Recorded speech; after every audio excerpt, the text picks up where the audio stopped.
ಇಂದು ಮಹಿಳೆಯರಲ್ಲಿ ಈ ಸಂತಾನಹೀನತೆಯ ಕಾರಣಗಳನ್ನು ತಿಳ್ಕೊಳ್ಳೋಣ. ಸಾಮಾನ್ಯವಾಗಿ ಒಬ್ಬ ಮಹಿಳೆಯಲ್ಲಿ ಒಂದು ಗರ್ಭಾಶಯ ಇರುತ್ತದೆ, 2 ಟ್ಯೂಬ್ಸ್ ಇರುತ್ತೆ, ಆಮೇಲೆ 2 ಅಂಡಾಶಯ ಇರುತ್ತೆ.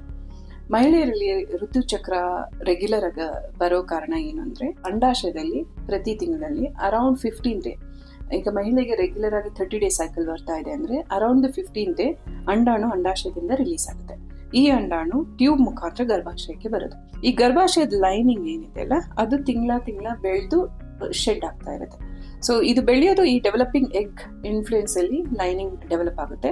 ಇನ್ ಕೇಸ್ ಆ ಎಗ್ ಫರ್ಟಿಲೈಸ್ ಆಗಿ ಭ್ರೂಣ ಆಗಿ ಪ್ರೆಗ್ನೆನ್ಸಿ ನಿಂತ್ಕೊಂಡಿಲ್ಲ ಟೈಮಲ್ಲಿ ಈ ಲೈನಿಂಗ್ ಶೆಡ್ ಆಗುತ್ತೆ. ಅದು ನಮ್ಗೆ ಮೆನ್ಸಸ್ ಅಂತ ಹೇಳೋದು, ಅಥವಾ ಋತುಚಕ್ರ ಬ್ಲೀಡಿಂಗ್. ಈ ಬ್ಲೀಡಿಂಗ್ ಸಾಮಾನ್ಯವಾಗಿ ಒಂದು 2 ರಿಂದ 3 ದಿನ ಇರ್ತದೆ. ಮೇ ಬಿ ಅಬೌಟ್ 2 ರಿಂದ 3 ಪ್ಯಾಡ್ ಯೂಸ್ ಮಾಡುವಷ್ಟು ಬ್ಲೀಡಿಂಗ್ ಇರುತ್ತೆ. ಇದಕ್ಕೆ ನಾವು ನಾರ್ಮಲ್ ಮೆನ್ಸ್ಟ್ರಲ್ ಸೈಕಲ್ ಅಂತ ಹೇಳೋದು. ಸಾಮಾನ್ಯವಾಗಿ ಎಲ್ಲಾ ಮಹಿಳೆಯರಲ್ಲಿ ಗರ್ಭಾಶಯ ಟ್ರಯಾಂಗ್ಯುಲರ್ ಶೇಪ್ ಅಲ್ಲಿ ಡೆವಲಪ್ ಆಗುತ್ತೆ. ಗರ್ಭಾಶಯದಿಂದ ಅಂಡಾಶಯಕ್ಕೆ 2 ಟ್ಯೂಬ್ಸ್ ಕನೆಕ್ಷನ್ ಇರ್ತದೆ. ಇದಕ್ಕೆ ಫೆಲೋಪಿಯನ್ ಟ್ಯೂಬ್ಸ್ ಅಂತ ಹೇಳೋದು. ಅಂಡಾಶಯದಲ್ಲಿ ಅಂಡಾಣು ಬೆಳವಣಿಗೆ ಆದಾಗ ಈ ಅಂಡಾಣು ಟ್ಯೂಬ್ ಮುಖಾಂತರ ಗರ್ಭಾಶಯನ ಸೇರ್ತದೆ. ಸಂತಾನಹೀನತೆ ಇರುವ ಪಕ್ಷದಲ್ಲಿ, ಅಂದ್ರೆ ಇವಾಗ ದಂಪತಿಗಳು ಅಟ್ಲೀಸ್ಟ್ 1 ಇಯರ್ ಟ್ರೈ ಮಾಡ್ಬಿಟ್ಟು ಪ್ರೆಗ್ನೆನ್ಸಿ ನಿಂತ್ಕೊಳ್ಳಿಲ್ಲ ಅನ್ನೋ ಸಿಚುವೇಶನ್ ಅಲ್ಲಿ ಕೆಲವೊಂದು ಟೆಸ್ಟ್ ರೆಕಮೆಂಡ್ ಮಾಡ್ತೀವಿ. ಪ್ರೈಮರ್ಲಿ ಫಸ್ಟ್ ಟೆಸ್ಟ್ ಬಂದು ಸ್ಕ್ಯಾನ್, ಅಲ್ಟ್ರಾಸೌಂಡ್ ಸ್ಕ್ಯಾನಿಂಗ್ ಅಥವಾ TVS ಅಂತ ಸಾಮಾನ್ಯವಾಗಿ ಹೇಳೋದು. TVS ಅಂದ್ರೆ ಟ್ರಾನ್ಸ್ ವೆಜೈನಲ್ ಸ್ಕ್ಯಾನ್. ಅದರಲ್ಲಿ ಒಂದು ಯೋನಿಯಲ್ಲಿ ಹಾಕ್ಬಿಟ್ಟು ಗರ್ಭಾಶಯ ಕಂಡೀಷನ್ ನಾರ್ಮಲ್ ಇದೆಯಾ, ಅಂಡಾಶಯ ಕಂಡೀಷನ್ ನಾರ್ಮಲ್ ಇದೆಯಾ ಅಂತ ಚೆಕ್ ಮಾಡ್ತೀವಿ. ಟ್ಯೂಬ್ಸ್ ಸ್ಕ್ಯಾನ್ ಅಲ್ಲಿ ಕಾಣೋದಿಲ್ಲ. ಸೊ ಗರ್ಭಾಶಯ ನಾರ್ಮಲ್ ಇದೆ ಅಂದ್ರೆ ಒಂದು 3D ಸ್ಕ್ಯಾನ್ ಮಾಡ್ಬಿಟ್ಟು ಕ್ಯಾವಿಟಿ ನಾರ್ಮಲ್ ಇದೆ ಅಂತ ನೋಡ್ಕೊಂತೀವಿ. ಅಂಡಾಶಯ ನಾರ್ಮಲ್ ಇದೆ ಅಂದ್ರೆ ಅಂಡಾಶಯದಲ್ಲಿ ಅಟ್ಲೀಸ್ಟ್ 8 ರಿಂದ 10 ಸ್ಮಾಲ್ ಅಂಡಾಣು, ಆಂಟ್ರಲ್ ಫಾಲಿಕಲ್ಸ್ ಅಂತ ಹೇಳ್ತೀವಿ. ಆ small ಅಂಡಾಣುಗಳು ಇರತಕ್ಕದ್ದು. 8 to 10 eggs on each side is called as normal ovaries ಅಥವಾ ನಾರ್ಮಲ್ ಅಂಡಾಶಯ ಇದೆ ಅಂತ ಇಂಟರ್ಪ್ರೇಟ್ ಮಾಡ್ಬೋದು. ಲೆಸ್ ದೆನ್ 6 ಇದ್ದಾಗ ನಾವು ರೆಡ್ಯೂಸ್ಡ್ ಆಂಟ್ರಲ್ ಫಾಲಿಕಲ್ ಕೌಂಟ್ ಅಂತ ಹೇಳ್ತೀವಿ. ರೆಡ್ಯೂಸ್ ಅಂದ್ರೆ ಅಂಡಾಣು ನಂಬರ್ ಯಾವ್ದೋ ಕಾರಣದಿಂದ ಕಮ್ಮಿ ಇದೆ ಅಂತ. ನಾವು ಕಮ್ಮಿ ಇದ್ದ ಪಕ್ಷದಲ್ಲಿ ಮಹಿಳೆಯರು ಅದನ್ನ ಸೀರಿಯಸ್ ಆಗಿ ತಗೋಬೇಕು. ಬಿಕಾಸ್ ಅಂಡಾಣುಗಳು ಖಾಲಿ ಆಗ್ತಾ there will be status where menses complete ಆಗಿ ಸ್ಟಾಪ್ ಆಗಿ ಮೆನೋಪಾಸ್ ಆಗೋ ಸಾಧ್ಯತೆಗಳಿರುತ್ತೆ. ಸೊ ಕಮ್ಮಿ ಅಂಡಾಣು ಇದ್ದಾಗ ಅದನ್ನ ಅರ್ಜೆನ್ಸಿ ಆಗಿ ಕನ್ಸಿಡರ್ ಮಾಡ್ಬಿಟ್ಟು ಪ್ರೆಗ್ನೆನ್ಸಿ ಕಡೆ ಪ್ರಯಾರಿಟಿ ಆಗಿ ಕನ್ಸಿಡರ್ ಮಾಡಬೇಕು. ಒಂದು ಪಕ್ಷದಲ್ಲಿ ಅಂಡಾಣು ನಂಬರ್ ತುಂಬಾ ಜಾಸ್ತಿ ಇದ್ದಲ್ಲಿ ಅದಕ್ಕೆ ಪಾಲಿಸಿಸ್ಟಿಕ್ ಓವೇರಿಯನ್ ಮಾರ್ಫಾಲಜಿ ಅಂತ ಹೇಳೋದು. ಅದು ಒಂದು ಸಿಂಡ್ರೋಮ್ದು ಪಾರ್ಟ್.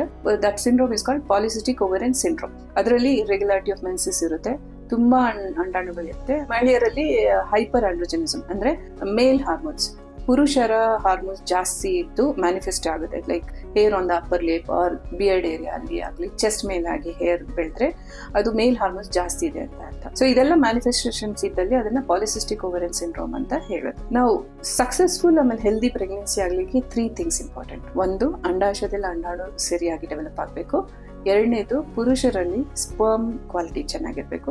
3ನೇದು, ಗರ್ಭಾಶಯ ಚೆನ್ನಾಗಿರ್ಬೇಕು. So you have to consider it in seed and soil concept. ಅಂದ್ರೆ ಬೀಜ ಮತ್ತೆ ಮಣ್ಣಿನ ಕಾನ್ಸೆಪ್ಟ್ ಅಲ್ಲಿ ಕನ್ಸಿಡರ್ ಮಾಡಿದ್ರೆ, ಬೀಜ ಫಾರ್ಮ್ ಆಗೋದು ಒಂದು ಒಳ್ಳೆ ಎಗ್ ಮತ್ತೆ ಒಳ್ಳೆ ವೀರ್ಯಾಣು ಅಥವಾ ಸ್ಪರ್ಮ್ ಇಂದ. ಈ ಒಳ್ಳೆ ಭ್ರೂಣ ಫಾರ್ಮ್ ಆಗಿರೋದು ಇಂಪ್ಲಾಂಟ್ ಆಗೋದು ಅಥವಾ ಸಾಯಿಲ್, ಅದು ಮಣ್ಣು ಎಂಡೋಮೆಟ್ರಿಯಲ್ ಲೈನ್. ಎಂಡೋಮೆಟ್ರಿಯಲ್ ಲೈನ್ ಚೆನ್ನಾಗಿದ್ಬಿಟ್ಟು ಒಳ್ಳೆ ಭ್ರೂಣ ಬಂದಲ್ಲಿ ಇಂಪ್ಲಾಂಟೇಶನ್ ಚೆನ್ನಾಗಿರುತ್ತೆ, ಪ್ರೆಗ್ನೆನ್ಸಿ ಕೂಡ ಚೆನ್ನಾಗಾಗುತ್ತೆ. ಸೊ ಸಂತಾನಹೀನತೆ ಅನ್ನೋ ಕಂಡೀಷನ್ ಏನಾದ್ರು ಬಂದಲ್ಲಿ, ಯಾರ ಮಹಿಳೆ ಅಥವಾ ಕಪ್ಪಲ್ ದಂಪತಿಗಳಲ್ಲಿ ಬಂದ್ರೆ ಫ್ಯೂ ಟೆಸ್ಟ್ ಆರ್ ರೆಕಮೆಂಡೆಡ್. ಒಂದು ಬಂದು ಟ್ರಾನ್ಸ್ವೆಜೈನಲ್ ಸ್ಕ್ಯಾನ್, ಅದರಲ್ಲಿ ಗರ್ಭಾಶಯ ಮತ್ತೆ ಅಂಡಾಶಯನ ಪರಿಶೀಲಿಸಿ ಅದರಲ್ಲಿ ಏನಾದ್ರು ತೊಂದರೆ ಇದೆಯಾ ಅಂತ ಚೆಕ್ ಮಾಡ್ಕೊಳೋದು. 2ನೇದು ಬಂದು ಸೀಮೆನ್ ಅನಾಲಿಸಿಸ್ ಅಥವಾ ವೀರ್ಯಾಣು ಕೌಂಟ್. ವೀರ್ಯಾಣು ಮಾರ್ಫಾಲಜಿ ಅಂದ್ರೆ ಹೇಗೆ ವೀರ್ಯಾಣು ಕಾಣ್ತಾ ಇದೆ, ವೀರ್ಯಾಣುವಲ್ಲಿ ಕರೆಕ್ಟ್ ಆಗಿ ಹೆಡ್, ನಿಡ್ಪೀಸ್, ಟೇಲ್ ಇದೆಯಾ ಅದೆಲ್ಲ ಚೆಕ್ ಮಾಡ್ಲಿಕ್ಕೆ ಸೀಮೆನ್ ಅನಾಲಿಸಿಸ್ ಅಂತ ಹೇಳ್ತೇವೆ. ಪುರುಷರಲ್ಲಿ ಸೀಮೆನ್ ಅನಾಲಿಸಿಸ್ ನಾರ್ಮಲ್ ಇದೆಯಾ ಅಂತ ಚೆಕ್ ಮಾಡೋದು. 3ನೇದು ಬಂದು ಟ್ಯೂಬ್ಸ್ ಓಪನ್ ಇದೆಯಾ ಅಂತ. ನಾವು ಟ್ಯೂಬ್ಸ್ ಬಂದು ಸ್ಕ್ಯಾನ್ ಅಲ್ಲಿ ಕಾಣೋದಿಲ್ಲ, ಅದಕ್ಕೆ ಒಂದು ಸ್ಪೆಷಲ್ ಟೆಸ್ಟ್ ಬೇಕಾಗುತ್ತೆ. ಅದಕ್ಕೆ ಸೋನೋಸಾಲ್ಪಿಂಗೋಗ್ರಾಮ್ ಅಥವಾ HSG ಅಂತ ಹೇಳ್ತೀವಿ. HSG ಅಂದ್ರೆ ಹಿಸ್ಟೋಸಾಲ್ಪಿಂಗೋಗ್ರಾಮ್, ಅದು ಒಂದು x ray based test.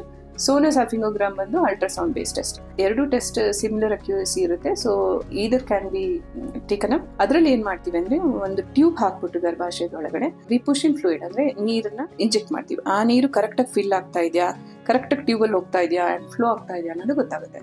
So tubes open ಇದೆ ಅಂತ ಗೊತ್ತಾಗೋದು ಟ್ಯೂಬಲ್ ಟೆಸ್ಟಿಂಗ್ ಅಲ್ಲಿ. ಸೊ ಈ ಪ್ರಿಲಿಮಿನರಿ ಇನ್ವೆಸ್ಟಿಗೇಷನ್ ಆಧಾರದ ಮೇಲೆ ಮುಂದಿನ ಟ್ರೀಟ್ಮೆಂಟ್ ಆಗ್ಲಿ ಫರ್ದರ್ ಟೆಸ್ಟ್ ಆಗ್ಲಿ ಡಿಸೈಡ್ ಮಾಡುತ್ತೆ.